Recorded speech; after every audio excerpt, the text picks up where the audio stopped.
নরসিংদীর রায়পুরায় আদিয়াবাদ ইউনিয়নের বিএনপি সাধারণ সম্পাদক মোহাম্মদ নাজমুল হক বাদলের বিরুদ্ধে দায়ের করা মামলা প্রত্যাহারের দাবিতে মানববন্ধন ও সাংবাদিক সম্মেলন অনুষ্ঠিত হয়েছে। স্থানীয়রা অভিযোগ করেন, কলেজের প্রিন্সিপাল নূর সাখাওয়াত হোসেনের দুর্নীতির প্রতিবাদ করায় বাদলের বিরুদ্ধে মিথ্যা মামলা ও অপপ্রচার চালানো হচ্ছে। তারা সুষ্ঠু তদন্ত, প্রকৃত দোষীদের শাস্তি এবং নিরপরাধের হয়রানি বন্ধের দাবি জানান। আমরা আন্দোলন করতেছি 5ই আগস্ট পরবর্তীতে এই আন্দোলন, যখন 5ই আগস্টের আওয়ামী লীগ সরকারের দূষণের পতন হয়, তখন এই নূর সাখাওয়াত নিজে আত্মগোপনে চলে যায়। আত্মগোপনে চলে যাওয়ার পরে প্রতিষ্ঠানে একটু শূন্যতার সৃষ্টি হয়। তখন স্কুলের শিক্ষক শিক্ষিকা এবং স্টাফেরা তার যে অপকর্ম, দুর্নীতি, এগুলি সামনে নিয়ে আসে এবং এলাকাবাসী আমরা তো অবগত হই তার দুর্নীতি। এবং সেই এই প্রতিষ্ঠানে রাজউদ্দিন এবং আওয়ামী লীগের প্রভাব খাটিয়ে, আওয়ামী লীগের দূষর সেজে সেই প্রতিষ্ঠানের 3 জন শিক্ষকের চাকরি খেয়েছে। নিখিল চন্দ্র সূত্রধর, শফিক সাহেব এবং ফরহাদ, 3 জন শিক্ষক, সম্মানিত শিক্ষক, যাদের নামে কোনো ক্লেম নাই। আমরা এই সমাজের লোকজন এটা জানার পরও তার বিরুদ্ধে কোনো ব্যবস্থা নিতে পারি নাই। সে এমন ক্ষমতার দল ছিল আওয়ামী লীগের আমলে, তার সামনে এই এলাকার আওয়ামী লীগও দাঁড়াইতে পারত না ঠিক মতো। এবং সেই যে শাহবাগে যে আন্দোলন হইতো, শাহবাগের আন্দোলন সেই স্কুল প্রতিষ্ঠানে ছাত্রছাত্রীদের নিয়ে সে শাহবাগে আন্দোলন বন্ধ করত। এমন কোনো অপকর্ম নাই সে আওয়ামী লীগের আমলে করে নাই, যা এলাকাবাসী এবং শিক্ষক সহ স্কুলের ছাত্রছাত্রী সবাই তার প্রতি অতিষ্ঠ ছিল। 5ই আগস্টে সে পরবর্তীতে সে যখন আত্মগোপনে চলে যায়, পরবর্তীতে তার বিরুদ্ধে যে অভিযোগগুলি আনা হয়, অভিযোগের মধ্যে হলো সে শিক্ষকদের কাছ থেকে স্কুলের সরকারিকরণের জন্য প্রতি শিক্ষক থেকে 1,10,000 টাকা করে নিচ্ছে। এটা ফেসবুকে শিক্ষকদের বিভিন্ন স্টেটমেন্টে আমরা পাই এবং রেজুলেশন আকারে এটা প্রকাশ পায়।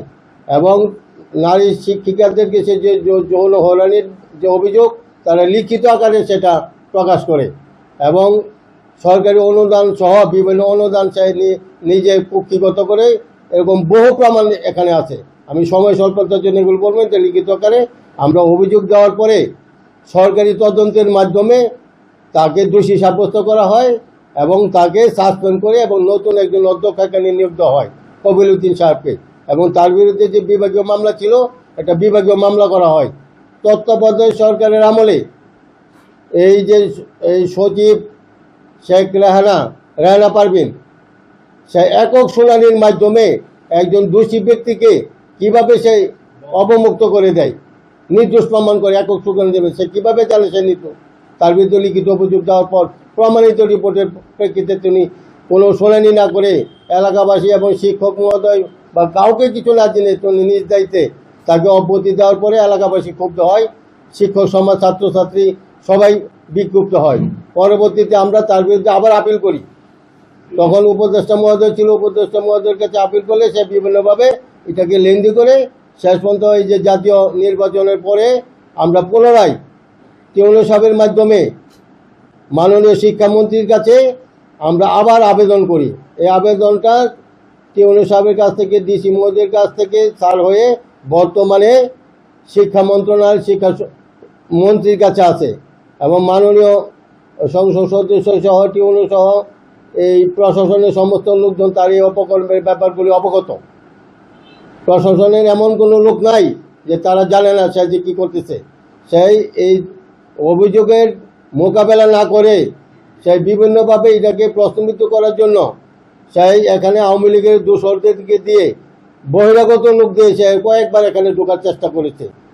গত 29শে মে সেই এলাকায় যত সন্ত্রাসী বাহিনী আছে সবাইকে সে কন্ট্যাক্ট করেছিল এবং জোরপূর্বক সেখানে ঢোকার চেষ্টা করেছিল, কিন্তু এটা ব্যর্থ হয়।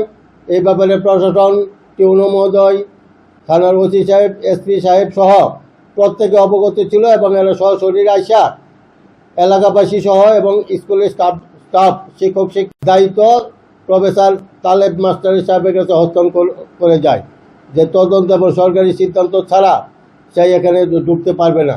তারপরও সে তাদের এই নিষেধাজ্ঞা অমান্য করে আওয়ামী লীগের দোষরদের ভাড়া করে এখানে বিএনপির বিরুদ্ধে বদনাম রটিয়ে সে এখানে আওয়ামী লীগের রামরাজত্ব প্রতিষ্ঠা করার জন্য চেষ্টা করতেছে।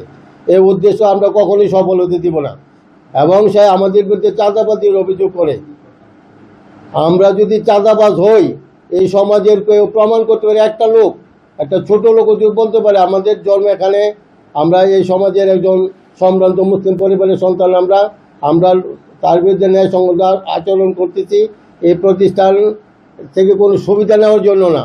এই প্রতিষ্ঠান যাতে একজন ভালো লোক দিয়ে, দুর্নীতিমুক্ত সলিড লোক দিয়ে, ভালো লোক দিয়ে পরিচালিত হয়, এলাকার এই যে শিক্ষক শিক্ষিকা এবং ছাত্রছাত্রীরা যেন ভালোভাবে ভালো মানুষের টিচিংয়ের মাধ্যমেই একজন ভালো ছাত্রছাত্রী গড়ে ওঠে, আদর্শবান ছাত্রছাত্রী গড়ে ওঠে, এই জন্য আমরা এটা চেষ্টা করতেছি।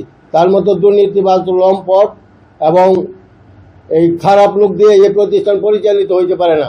এটা আমাদের প্রাণের প্রতিষ্ঠান, এটা আমাদের বাপদাদারা প্রতিষ্ঠা করে দিয়ে গেছে। আমরা কোনো বহিরাগত না। আমরা এই প্রতিষ্ঠানের আশেপাশে আমাদের ভূমি সম্পদ দিয়ে এই প্রতিষ্ঠানে করা, আমাদের রক্ত মাংসের প্রতিষ্ঠান করা।